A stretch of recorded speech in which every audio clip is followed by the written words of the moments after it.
So while some of this Bangladesh macro may be familiar to those who are familiar with Bangladesh, I'd like to take this opportunity for us to set the stage for some of our new foreign guests and our prospective investors in Bangladesh.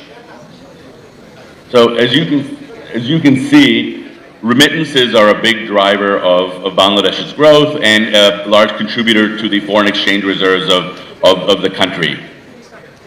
Additionally, as you can see, and as mentioned and stated by Chairman of Startup Bangladesh, Bangladesh is on track to become $1 trillion GDP with significant GDP growth rates over the past decade, with anticipations for a very positive trajectory over the next several years.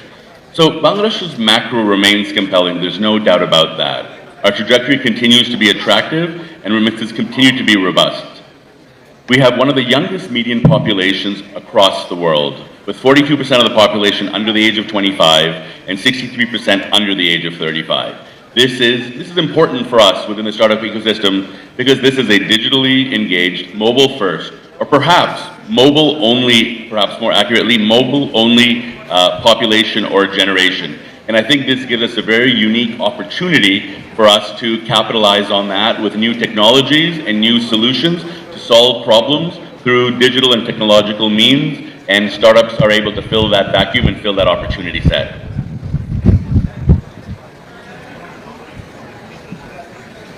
Internet penetration is certainly a very big proponent or component of digital engagement within any given country. Internet penetration in Bangladesh is increasing. However, as you can see on the right, Bangladesh's mobile data as a percentage of monthly per capita income still remains substantially higher than its peers. And we are very confident and we believe that the government is taking the right steps to reduce mobile internet prices. And as internet prices come down, as handset prices come down, we think that this also represents a very unique opportunity for more business to be transacted online. As people get more and more comfortable with the internet, as they seek to finding solutions for their problems using the internet, with affordable internet, this too represents a very unique opportunity for startups and for technologically enabled businesses alike. So as you can also see that Bangladesh's per capita, or startup investment per capita, it remains extremely low as compared to its peers.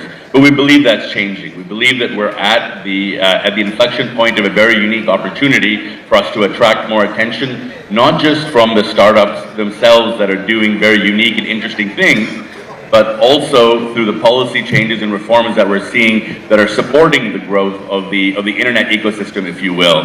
And we believe that as we see internet prices come down, as we start to see more digital engagement, that the startup investment obviously per capita shall rise substantially as a result of that.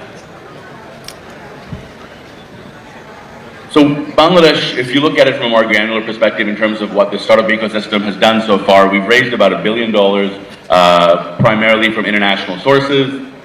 We've created 1.5 million jobs across 15 sectors, and we've got 300 investors invested in 150 plus startups. But as the ICT secretary and Startup Bangladesh chairman recently said, we have over 1,200 startups that are active in our ecosystem today. This is almost a 10x figure from what it was a decade ago.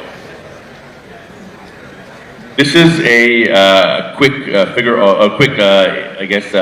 of the investing landscape. So you can see that most of the money that's come in has come in through venture capital, and these are some notable venture capitalists or venture capital firms that have already invested in Bangladesh, and we expect that this list will grow considerably through the raising of awareness of the investment opportunities in Bangladesh from things like Startup Connect and the Bangladesh Investment Summit.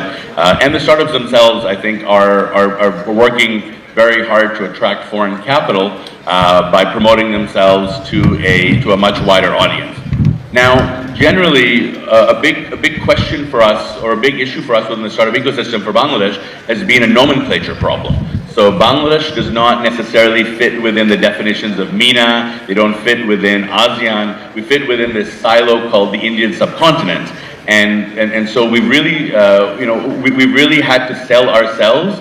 And I think we've done an incredible job of doing so, but I believe that we're at the cusp of an inflection point of change where Bangladesh becomes a much stronger mandate of many investment firms that have not yet looked at Bangladesh. At the end of the day, we are the 8th largest population in the world. We have 170 million plus people with an extremely young, digitally engaged population. I am very confident that this map in front of you will change dramatically in the next 5 years. Bangladesh will attract significant investment, not just in venture capital, of course, but in overall FDI. But specifically for the purpose of this conversation, I really do believe that this landscape will change dramatically as more and more people who have been perhaps sitting on the sidelines not just see the opportunity, but also see the policy support and the conviction and the confidence that this government is instilling in the startup ecosystem and to investors who are looking to invest in this ecosystem. So this is the ICT Master Plan for the ICT Master Plan 2030, and this outlines some of the changes or some of the visions that the government of the ICT Ministry has towards promoting the growth of the ICT industry in Bangladesh.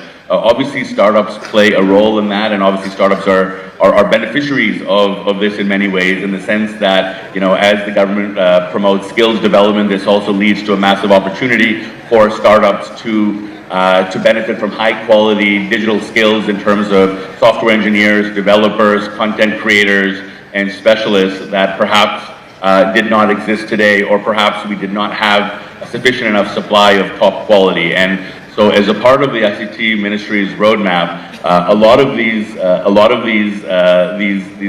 master plan visions are very much to the specific and direct benefit of startups, not just from where they could benefit from as services, but also as opportunities where they could build businesses around providing solutions, perhaps to government, but also to private industry or to citizens or to consumers on the basis of some of these more robustly or easily available technological solutions.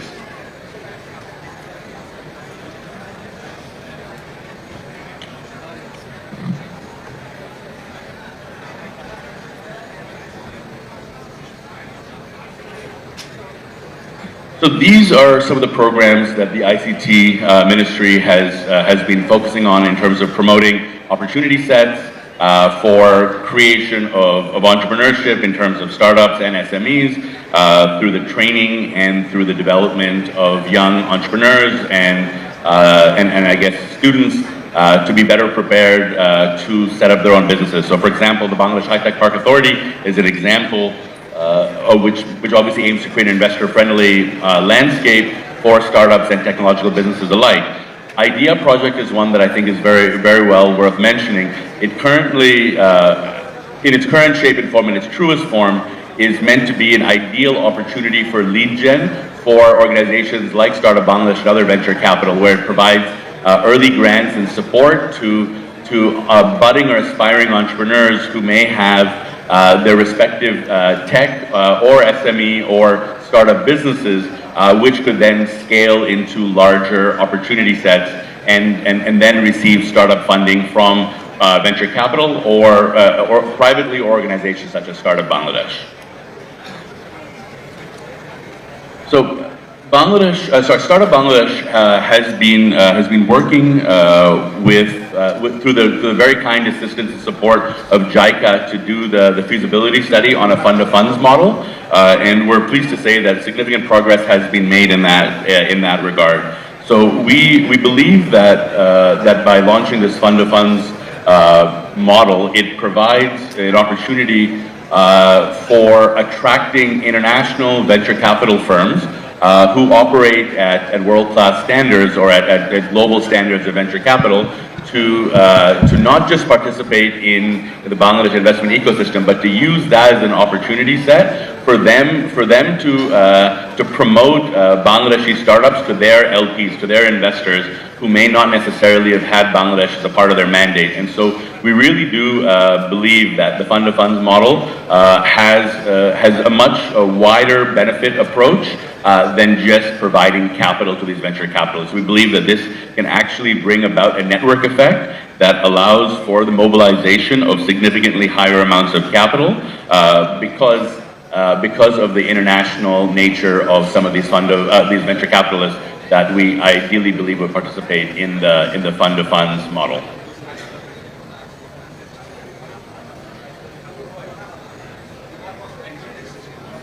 So we've had around 8 months of this interim government, and I think they've done an incredible job of providing certain reforms, especially in the finance and banking sector, and these outline some of the key macro reforms and how those would and how they do currently benefit the startup ecosystem.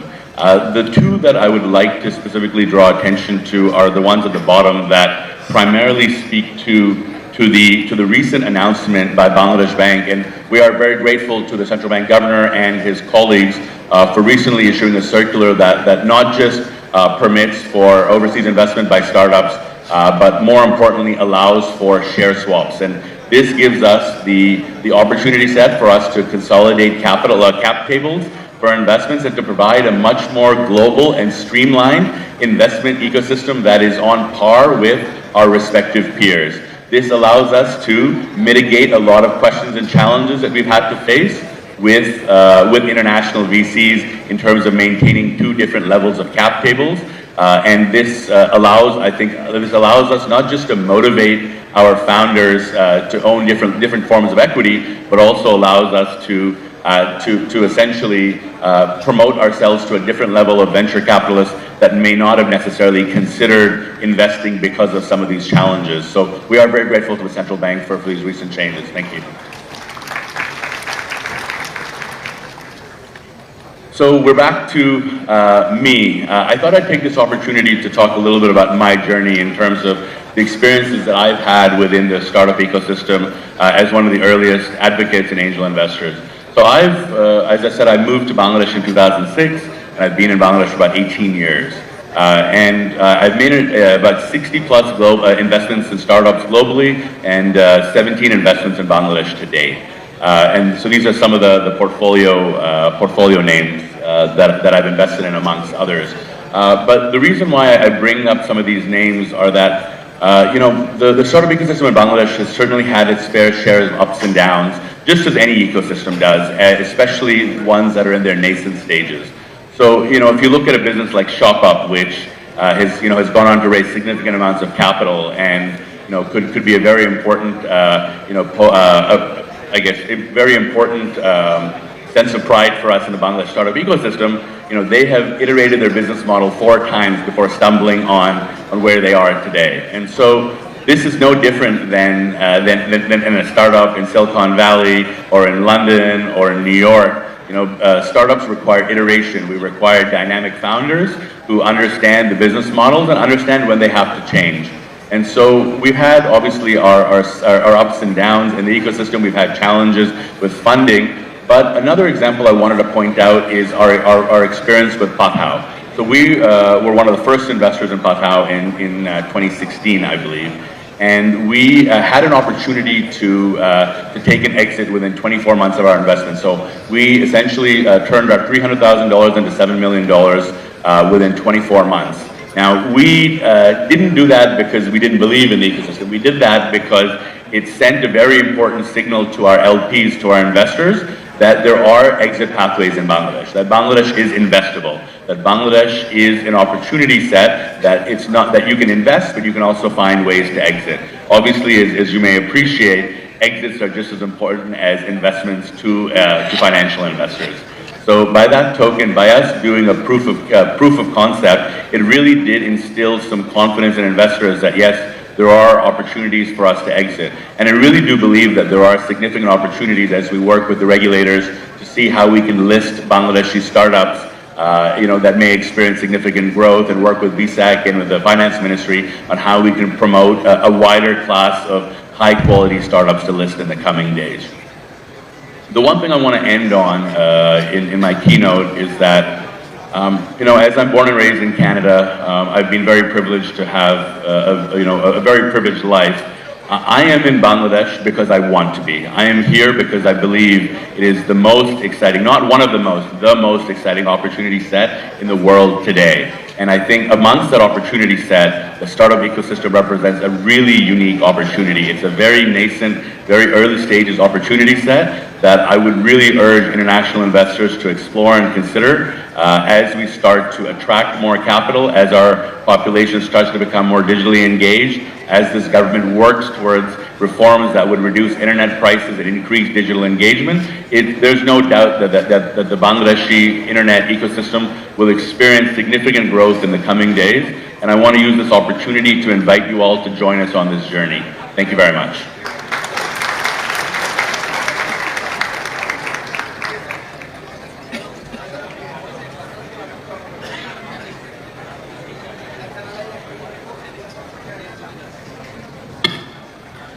Thank you, Mr. Tanveer Ali, for that insightful and thought-provoking keynote. Your emphasis on creating pathways for scalable innovation and cross-border investment aligns perfectly with our national priorities and vision. And now, ladies and gentlemen, we have something very special. We are very excited to present a video message from Mr. Reid Hoffman, co-founder of LinkedIn, a global icon in entrepreneurship and venture capital. Let's hear his message for Bangladesh's innovators and entrepreneurs. Hi, I'm Reid Hoffman, the co-founding CEO of LinkedIn, founding board and team member of PayPal, first investor in Airbnb, OpenAI, Meta, Zynga, and others, and a recent co-founder of Inflection AI, one of the large-scale chatbots, and Manas AI, trying to cure cancer with AI-accelerated drug discovery. I'm an active investor at Greylock Partners, and I have invested in Bangladeshi entrepreneurs. And so I'm delighted, if only being there virtually, to be there with you at the Bangladesh Investment Summit of 2025. And one of the things I've learned as an entrepreneur and as a VC is you want to seize the moment on platform changes. You want to see challenges and convert them into opportunities.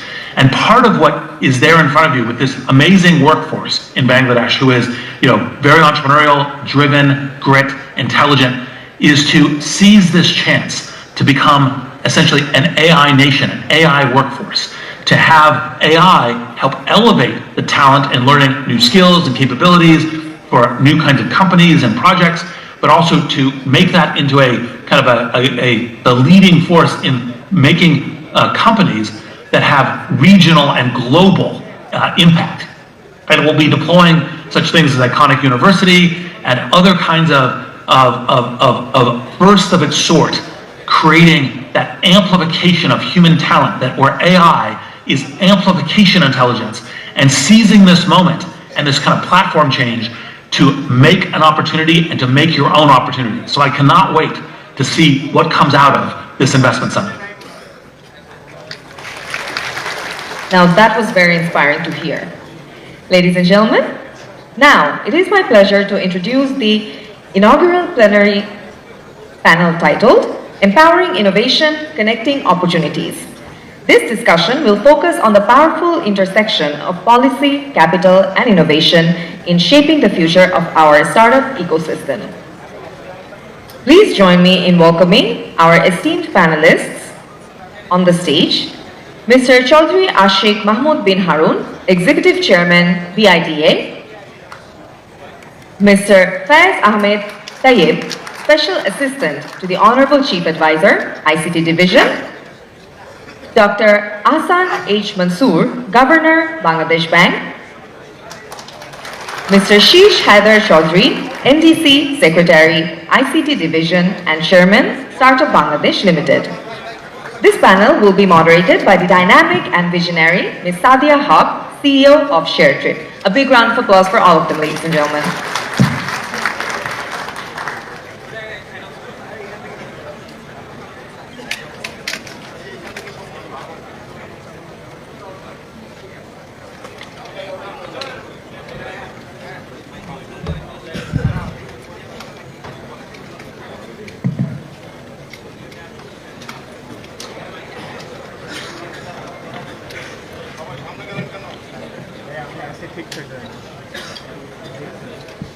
Hello and very good morning to all of you. I think the guests who are sitting here with us today, the round of applause was not enough and it does not do justice. Can we have another big round of applause? Thank you so much, everyone. A very good morning and welcome to the Startup Connect, which is a flagship segment of the Bangladesh Investment Summit 2025. I am Sadia Haque. I'm the co-founder and CEO of Sharetrip, which is a travel tech and lifestyle brand with a homegrown wallet called STPay. And we have been operating in the Bangladeshi startup ecosystem since 2019. So I have been chosen to be the best fit to ask all the right questions to these guests. And it gives me immense pleasure to host today's opening discussion on empowering innovation and connecting opportunities. So although all the guests here have been called upon, but I would still love to have the honor of introducing them again. So first we have with us Chowdhury Ashik Mohammed bin Harun, Executive Chairman Bida and Beza. We have Faiz Ahmed Taiyeb, Special Assistant to Honorable Chief Advisor ICT Division. We have Dr. Ahsan H. Mansur, Governor to Bangladesh Bank. And lastly, Shish Haider Sir, Chowdhury MDC, Secretary to the ICT Division. So when the names are spoken of, I don't think I need to give any further introduction or details of what they do and how they act and what they're responsible for. And they have been very popular faces all through for the last couple of months. And we are very grateful for all the work that you're doing. So today's panel discussion is on a very major topic, that is empowering innovation and connecting opportunities. And before we go deep dive into the conversations, I would like to give some perspective over what the topic is all about and what we are here to learn from these esteemed guests. So as we heard from Tanveer, startups in Bangladesh are actually a very booming industry, right? They're still at a nascent stage, but they're growing up at a very high potential. And the contribution these startups have in the economy is massive in terms of economic development, employment generation, bringing technology-based products, services into the lives and lifestyles of people, digitizing the economy and making it more standard and more approachable to the global standards. So all these things are actually very noteworthy, and we are all aware of these facts. But coming back to the story, this is not the end of the story, so there's more to it. So being in the startup ecosystem, and as from my own personal experience as well, I see that there is a much more stronger potential for the startups to grow in Bangladesh. Although there are some limitations and restrictions, but the potential to grow is huge and immense. And by encouraging and nourishing the startup ecosystem, the effect and the impact that will happen in the long run is that we will not only have a very strong startup ground in Bangladesh, which will be highly appreciated and acknowledged, but we will also be able to play a very leveraged ground in the global landscape as well.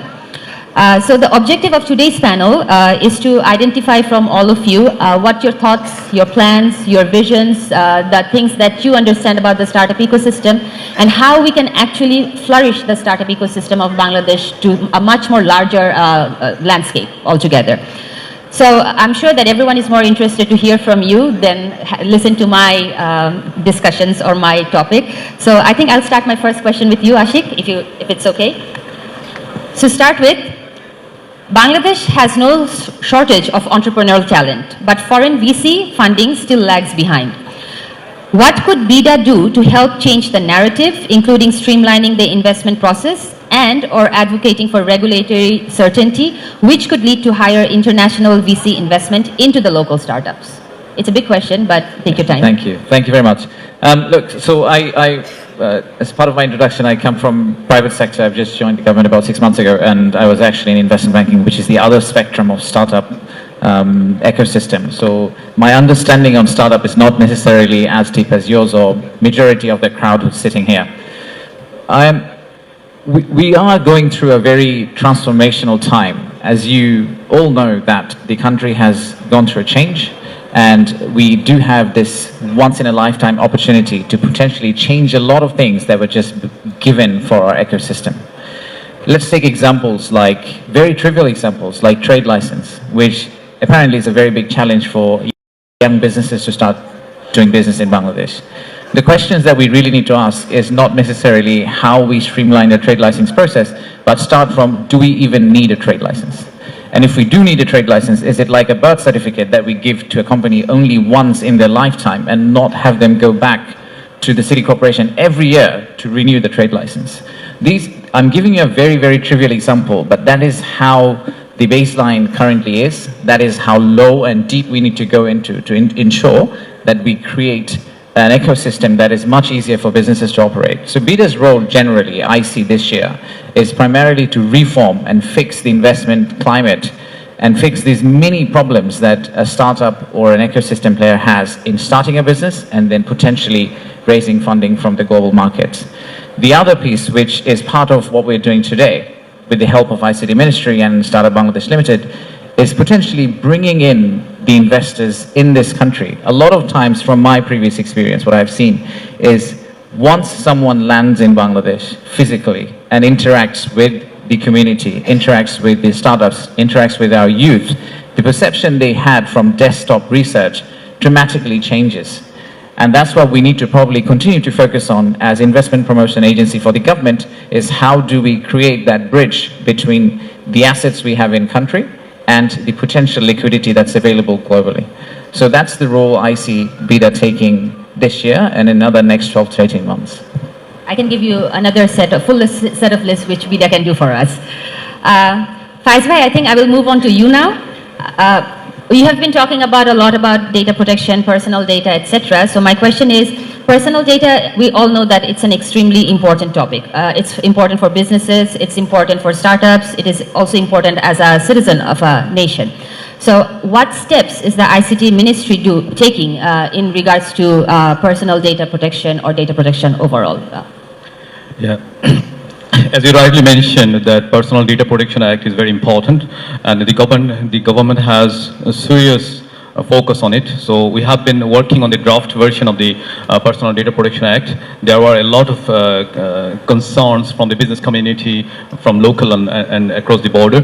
So we have taken all those concerns into account, and at this moment we are consulting with the business community. It will follow by consultation with local business engagement, local business bodies, BASIS, human rights organizations, and also civil society. So I believe by the end of April we will be in a shape to offer more public consultation, and by the end of May we will be able to gadget the Personal Data Protection Act. Thank you, Faiz bhai. It is actually a very good initiative, and the claps are a proof of that. It was a required activity. We have a very deep focus to make it, to produce it into life. And we sincerely hope that it's going to be in favor of all the citizens and the communities as a whole. So we'll be offering a lot of data localization flexibility to the investors and to the local business community. So it will be kind of a very modern law that offers flexibility to our businessmen and especially the startups. Thank you. Shish, sir, I think I'll move on to you now. So we have been part of the ICT division, and we have seen how the startups are very closely working with the ICT division. So I think one of the biggest tasks of yours is to assist and nurture the startups here. So my question to you would be, what key initiatives has the ICT division implemented to promote innovation among startups in Bangladesh, and how do those initiatives specifically target the tech ecosystem? Because there is a very clear basic difference in opinion in understanding about whether startups should be tech focused or not. So we want you to focus on the tech side of the startups. And another add-on question is, what investments are being made to ensure startups have reliable access to the internet and other necessary technologies? So we are actually tagging internet as also a technology which is very surprising at this moment in this world. No, I can start with the question number 3, that we are not only considering the reducing the internet price only, but we are also trying to make sure the access to the internet. So to come back to the question number 1, ICT division is working with 21 projects, and we have got 2 companies, and SBL is one of the companies working specifically. It's like a venture capital, specifically with the startups of this country in the ecosystem. Out of these 21 projects, 3 projects specifically working for the startups. IDEA, a project under the Bangladesh Computer Council, they work with the pre-seed and seed stages of the startups. Then we have got the DEET project under the High Tech Park Authority, also work for the startup and supported by the World Bank. and we have got the company. And in case of age project, we are also having some activities concerning the startups of the country. So while talking about the innovation, you see, sometimes we call that, yes, we will be growing vertically. But while we talk about the startups, we understand this vertical growth should not be the idea, it should be the horizontal growth. Vertical growth will only combine on one individual entity or one company. But when you talk about, in this ecosystem, when you talk about the growth, horizontal growth, then many of them will move together. So these activities, in one hand, will go for the innovation. Then the other one is the capacity building, because we are in dot of the capacity building. So whoever comes forward, we nurture them out of these three different activities and three different projects of the ICT division. So by virtue of the very mandate given to the ICT division, so startup ecosystem development is one of the primary concerns, just because of the fact that, yes, we are working with the youths of the country, so they will be trained, they will be employable, and at one point of time, they will be entrepreneurs, so that they are not only the entity, but also they are working more with the employment generation. So, sir, if I've understood correctly, and I think this is very important for all the young entrepreneurs and startups who are here attending the session and the summit today, is the ICT division is playing a pivotal role in segmenting by different kind of models, ideation, nurturing, grooming, and then grant and funds, right? So based on your capability and capacity, you go into the respective parts. Thank you so much, sir. Mansur, sir, now I will be moving on to you. We have been bugging from the startup ecosystem Bangladesh Bank very significantly, and we have seen that how progressive Bangladesh Bank has been in response to the startups overall in identifying the challenges and how to mitigate those. So my question to you would be, what role can Bangladesh Bank play in encouraging more government-backed or blended finance or equity for high-potential startups? Because usually we talk about early-stage startups, but for those startups that have high potential to grow and scale, how would Bangladesh Bank look into it? Another question I would like to tag is, what specific funding mechanisms or initiatives has Bangladesh Bank introduced to help startups secure the necessary resources for growth, development, research? It can be in terms of any financing mechanism, by equity, loan, etc. So, sir, if you could enlighten us. Thank you. At the outset, let me just thank the organizers and the participants, particularly. It's an excellent gathering of very young people, and there's a lot of enthusiasm that I can see in this room and outside as well. So let me first welcome you all. Regarding the startup things, is that this is one area, I think Bangladesh Bank, since I joined the Bangladesh Bank, we have been thinking about how to extend our support to this group of innovative minds so that they can flourish. We need to create that environment. We need to make Bangladesh attractive for them to innovate, not to leave the country, not to keep their earnings outside, bring it home, grow it at home, and so on. So we are basically, we had a very good session at Bida a couple of months ago. And following up on that, we have decided that we'll be setting up a fund of about 800-900 crore from contributions from commercial banks, basically. And they will be the owner, equity holders of that fund. And the money would be only used for equity investment in promising startup companies. So that's one. I wished it was already in place, but because of two things, I was outside the country to London for more than a week, and then the Eid holidays and all that, so we lost about a month. So it should be ready within a week or so. We should be able to issue that circular. Along with that, I think I would like to interrupt you. I think it should be ready in a month or so. A big round of applause for that, please. Thank you. We are also going to contribute I don't know the exact amount, maybe for 500 crore or something like that, to add to that as co-financing for on-lending, so that there will be an equity component, there will be lending component as well, which whoever wish to access the lending component as complementary to that. So this is the starting point for the startups. This is not the end point. We want to grow this fund along with the growth of the startup sector itself. So our commitment is there. Secondly, we are also trying to, startup is not by just take and so on. It is, we believe in financial inclusion in general. Everybody has the right to be included in the financial sector as we develop. But Bangladesh is still lagging in terms of financial inclusion. So we have undertaken a massive study on where the funds are going, Upojela by Upojela, since 1972, with support from IGC, International Growth Center. The Bangladesh Bank has taken that initiative. The results will be out very soon. We will know exactly how to target the underprivileged locations and go after those communities to serve them better. Because those kind of spatial mapping, that means geographical location-based distribution of lending, we didn't have that data.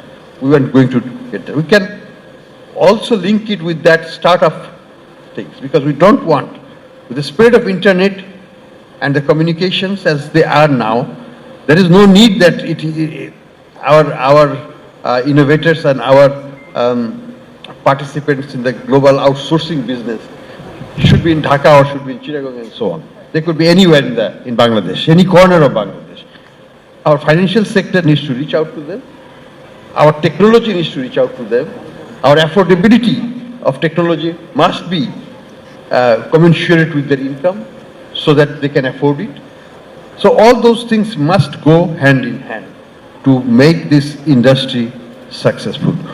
We hope we're going to remain open to suggestions from the startup community. The community must vent out their demands, frustrations as well. So the policymakers can hear it and react to it in appropriate time. We are open for your suggestions, and our department will always be, from Bangladesh Bank side, we would like to accommodate your concerns as fast and as appropriate. Thank you. Thank you so much, sir. I think you have made this panel already a successful one with all these big announcements, and this is what was actually needed for the startup ecosystem, because a very significant part for startups to grow and to be empowered is the access to finance, which is a bit challenging in the local landscape, even if you're going for global investments and global funding. So this would be a very strong, it will strengthen our backbone and help us to grow faster and stronger in the future as well. Ashik, I think I will be moving on to you now. So we have seen the number of foreign delegations and foreign investors who have been coming to the Startup Connect, to the Investment Summit, and we have heard very good reviews of how they're looking into Bangladesh and what are the perspectives that they're working on right now, or the main focus or priority. So when we talk about startups, we see that there's still a very strong gap between the early stage startups or even startups at different stages in order to reach the global audience. So do you think Bida would be able to play a critical role in reaching out to the global audience? And is there any way, or does Bida have that mandate to work with different kind of incubators, accelerators, universities, institutions, even research and development sites in order to strengthen this ecosystem? So what would be your take on this? Well, I think it should be a question from me to you, not so from Bida to the startup community, how we can help. So one of my biggest realizations in doing this government job for a while is we probably need to listen more as government. I genuinely think the startup community is far more smarter than most of the average government official, including myself, and therefore how to market startup is not an answer that I should be giving you, but you should be telling us. And you should be also telling us how you would like us to partner with you in spreading the news across the world. And we should just be following that narrative. So whether it's participating or partnering with you in global programs, whether it's looking at a startup's journey from start to finish and trying to figure out where government can intervene and support or use or become the mic for you to spread the message, that's something that we would actually like to hear from you. I genuinely feel that this whole attitude of prescribing what needs to be done in startup community needs to be reversed completely. So we are here for that. I think you've just heard from the same message, right? We are actually here to listen to you and listen from you. What do you think needs to be done? We've talked about many a times the whole idea of repatriation. Bangladesh is the best example of Hotel California, where you can push money in and it's very hard to take it out. And that itself is one of the biggest challenges for an investor at any point in time. I just don't think that's something that we can hold on to. We have to come up with a better solution to that. So there are many things that we could potentially do to help the startup community to spread the message, but my genuine feeling is that that needs to be done in collaboration with startup community and based on the suggestions and ideas that come up from startup community. The government should always there be to help. The government does have limited resource. The government does have limited bandwidth, and therefore it is for us, the duty of government is genuinely to remove the hurdles for startup community so that they can excel, and we'll just be a partner to that excel journey. Well, I think this was this kind of statements coming from regulatory bodies and authorities that they're eager to hear, they're eager to listen and then act on it. This is one of the biggest changes that I think I have seen in my lifetime here in Bangladesh. And I would sincerely express my gratitude to all of you for being such frank and transparent in that openness so that we are being able to share our challenges and get the best possible outcome. And I'll hold you to it and make sure that you do get all those lists and recommendations. Faiz bhai, now the, I think, $1 million question, which has been all around the country for quite some time, is reduced internet prices, because startups are an asset that cannot function without internet. That we cannot digitize our country, we cannot digitize our economy if we don't have the right access to internet. So we all believe that internet is actually the biggest driver for all this adoption to take place and for this modernization to take place. But how is the government looking into it in terms of internet pricing, and what steps is the government taking in order to reduce internet prices? We have seen some notices and circulars already that some steps have been taken. If you can give us some background of how those things were done, or if there are any further policies that might be coming into light. So thank you for asking this. Actually, every second or every third question I am being asked from the public sphere is about internet price reduction. So yes, we are working on it, and we have 4 parallel streams. So very first step we have taken that we try to reduce the internet price from gateway level. So from international gateway level, as you are aware, that Bangladesh Submarine Cable Company has reduced internet price by 10%, and at the same time they have declared a separate package for hyperscalers and bulk users also by another 10%, and they are offering a discount of 30%. So in total for the bulk users, they are offering 50% discount. So our intention is to bring down internet price as low as the regional price. So this is one thing we have already achieved. We will do further reduction, of course. And secondly, we are offering some policy support to the mobile internet providers and at the same time to the broadband internet providers, I mean ISPs. So those policy supports are being worked with at BTRC level. So we will be offering MNOs with DWDM, and at the same time, we will be securing ISP business so that they can invest more into it. And at the third level, we will be working to connectivity level. As you know that 35 to 45% of the mobile towers are fiberized. So we feel the urgency of democratizing the fiber network of the country and liberalizing it for the for taking the access to internet to the grassroots level. So this is something we are working at regulatory level, and at the same time the access to device is around 55%. So we are trying to shape the duty structure of the manufacturers or the imports so that it favors to increase access to digital device. So these things are working. We are working in parallel streams. I believe with this, we will, at one side, we will reduce the internet and at this internet price, and at the same time, we will enhance the landscape of the usability of the internet. And besides, you know that our government has a very high focus in data governance. So data governance and interoperability has already taken a good focus in the ICT Digital Transformation Master Plan and ICT Roadmap. So there, we are saying that we will be making all the ministries interoperable so that people get access to the databases and services will get more access to the data so that startups and the businessmen, they get more use cases to fly. I think you have actually hit a very interesting and a very important point, that is the interoperability. Because one of the key challenges, I don't think it was part of my question list, but I think it is something that we need to address at the earlier the better, is because startups, they come from different industries. For example, Sharetrip is coming from the travel side, Shiko is from EdTech, Argo is from health tech, etc. There's logistics, there's e-commerce. So when we see that we are coming into an ecosystem, which we are claiming it to be the startup ecosystem, we are using technology, but when there are regulatory guidelines and policies, there is no connectivity in population is 35 or below.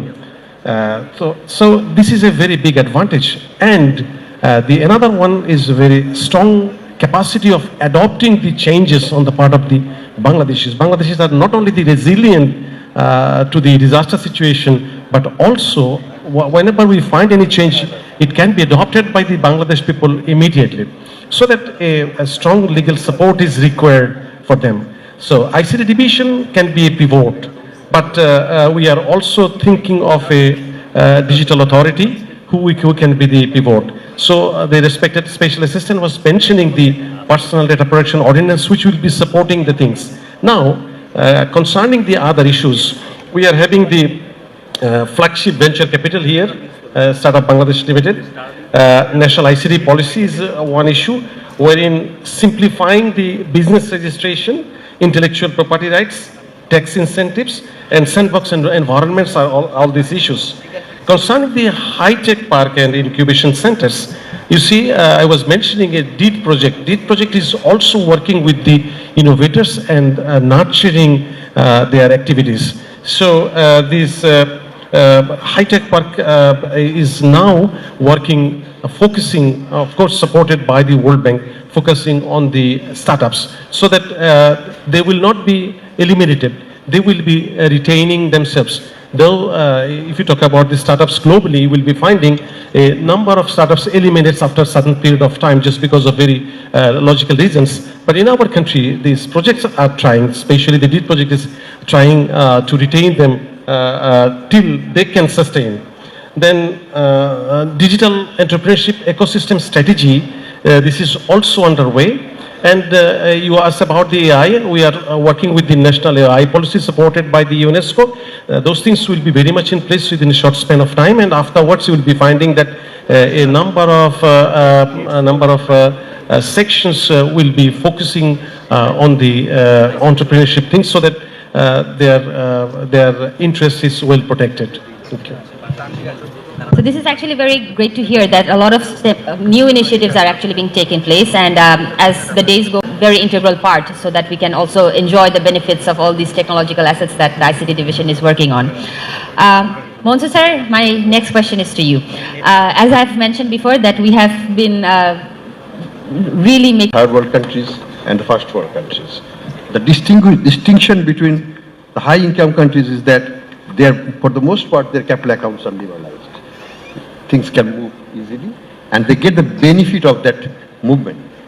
Unfortunately, less developed countries like Bangladesh, we cannot liberalize our capital account fully.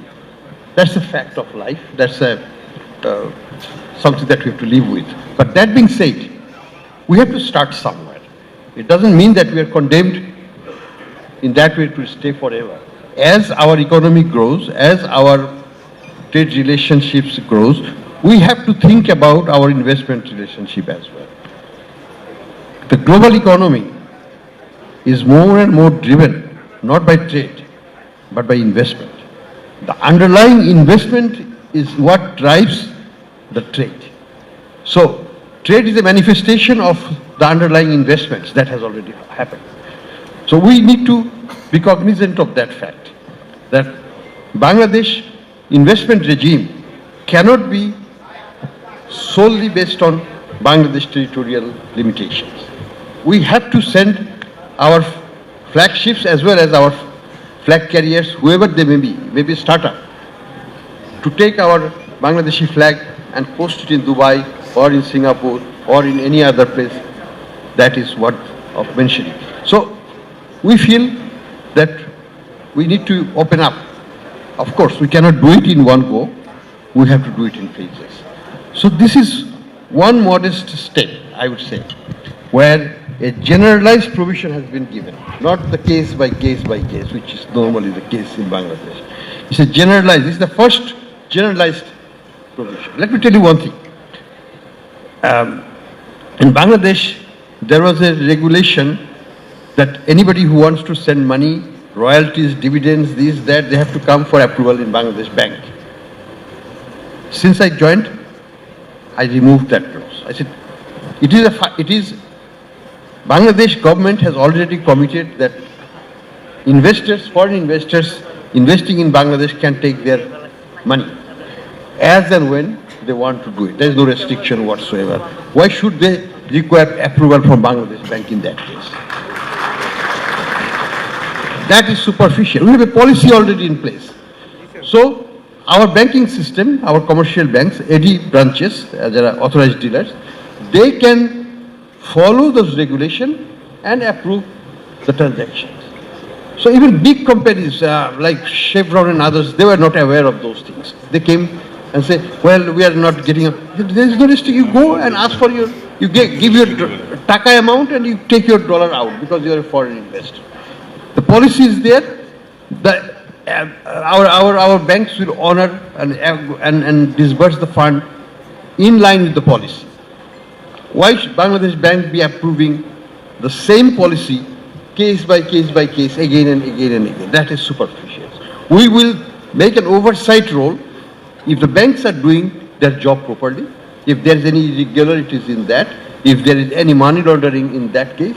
So we will look into those aspects of that, but not the flow or movement of capital, return on capital, and so on and so forth. So this is a part of the broader strategy to liberalize our economy, to liberalize the investment regime, to build confidence for our residents as well as for foreigners that Bangladesh is open not only for trade but for investment and the return on investments and all those things that follows from that. Thank you. So I think this is one of the biggest achievements of this summit, this announcement and this clarification, because this is what kind of creates the barrier for the investors to come and TI for us, so we should have one-stop service for them. The one-stop service has two elements. One is the digital piece of it and then the manual piece of it, the human interaction piece of it. A new word I have learned is called manualization. A lot of digital things halfway in becomes manual, so we need to change that back into proper digital journey. So short answer to your question is yes, but I think actually the role Bida can play more is on the policy fixes. So what you will see incoming is one of the things that we are now looking at is digital assets. How we enable all the way running to crypto. How do we enable the startup ecosystem to be able to use those things, right? So these are sort of the fixes that we should be doing at the policy level, and then potentially handhold the initiation of startup community. So, and a lot of this will also sit on ICT ministry and the remainder ecosystem, but at the end of the day, for me, Bida's primary role is to be the collaborator or the coordinator. Make sure that ministries across the government and the startup ecosystem, the private sector, they're all in tune and doing the exact same thing, moving in the right direction. So the force of nature takes us to the end goal. Thank you. So harmony is actually the best answer to everything that we're talking about. Faiz bhai, I have another $1 million question. Short internet for a single moment, and we would like to convey the message that we are working very hard to make it to confirm it that the future government also will not be able to shut internet. And to do that, we have taken 4 steps. The very first thing, in the Cyber Safety Ordinance, we have declared and acknowledged internet as civic right. So this is the first thing we have already done, and the Cyber Safety Ordinance will be published hopefully by the end of next week. Secondly, there was an SOP to how to shut internet initiated by the previous government. We have stopped that already. And the ministry will not prepare any SOP to shut internet anymore. Thirdly, in the NGSO, non-geostationary orbit satellite guideline, we didn't keep any provision for shutting internet. And the last one is in the Telecom Act 2001, there is a provision for shutting down internet. We are working to repeal that law so that the previous next governments, including us, will not be able to shut internet legally. Thank you. I think the appreciation from the audience. You see, what we can see from Bikash experience is that we can do it. We have done it. So many of you can also achieve the same objectives. What are the ways to do it? The ways to do it is basically, I would say, emphasize, stay on the legal regulatory line. That means be transparent, work on the goals, not on the return immediately. For example, when I was sitting as the chair of the Black Bank, we had to take a very hard look at Bikash. That's why this company is expanding very fast, but still we had to put about 70-80 crore taka every year as a loss. What is the end to it?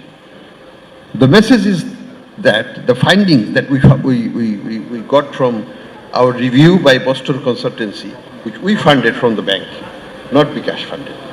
We got the approval from Bangladesh Bank at that time, and we funded it. We spent more than $1 million on that consulting activity to determine that for startups, profit doesn't come in one day. You have to be patient, you have to persevere, you have to keep growing in your sales and other objectives. Money will come down the line. That's the experience with all the companies in US as well as particularly the startups which are now $1 trillion company. They had to wait 12 years, 13 years. You may have to wait longer. And that's where the venture capital comes in. That's where the investors have to come in. The investors also have to have faith and confidence in your operation. It is up to you to give that confidence. As much as Bikash gave the confidence to us, the Black Bank, which I was chairing at that time, that this investment is worthwhile. We have to put more money for a few more years, and then eventually it will become profitable. And it has become. It has become for the last 1.5 years now. They're giving, and the profit is now, I would say, we are expecting skyrocketing of profitability. So, thing is that you have to be patient and persevere. Investors have to be patient and persevere, have the confidence on the innovators, on the project, and results will come. Of course, I'm the father of one of those startup companies. My son had set up one startup in US, which he had. The 3 friends, they successfully navigated, and they sold it out. They made some cash out of it. And what was my lesson to him? When he came and said that I want to do this startup, I said, okay, I can give you 2 advice. If you don't want to go to Cambridge, you are going for a startup, that's fine, but please be aware, 95% of the startups may not succeed. We have to have that statistics in mind. But still, we have to persevere with that. So, my sincere, I really hope that our startup community, our younger people, will not give up, even if they fail once or twice. They must continue with their effort. Success will come. And I look forward to the date when we have at least 10 Bikash type unicorns coming out of Bangladesh. I'm sure with all the positive things that are going around, the future is very bright, and we are expecting it to be. I think I will ask my very last question, and with that we will wrap up the panel discussion, and the last question would be to Shish, Haider, sir. During Tanveer's keynote, we have heard about the fund of fund, and this has been kind of something that we were really looking forward to, how it's being formed, when it's going to be launched, what are the policies, etc. Will be taking place around the fund of fund. So if you can give us an overview of where the fund of fund progress is, how soon can we see it, or what are the recent updates on that, sir? These questions could be comfortably answered by our finance secretary, but unfortunately he's very busy with 3 of the respected advisors today with 5 other secretaries, so he apologized for not attending today's program.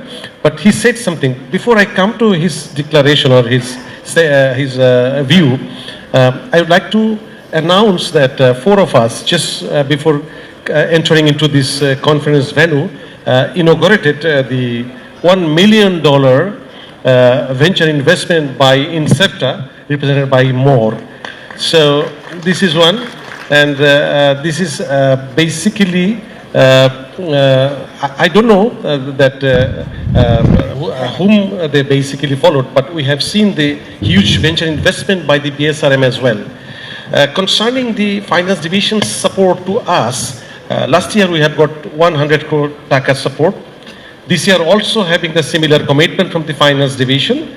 But about the fund of fund issues, we know that JICA supported this fund is communicated by us through the Economic Relations Division, and finally it is at the final stage of the decisions to be declared by the Finance Secretary, but he has given a very positive indication that this fund of fund is ready, and afterwards the intending investors are allowed to go for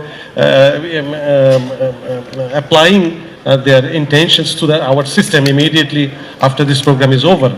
The other one is that concerning the financial institution of our country, it's a bank or any other financial institution, it's not that easy on their part to come forward. For that one, the special purpose vehicle is required, which our respected governor sir was saying that yes, under the auspices of the central bank, a special purpose vehicle can be the very big source of this funding for the startups of this country. Thank you. So this panel is all about good news today. Circulars, fund of fund finally coming into light, investors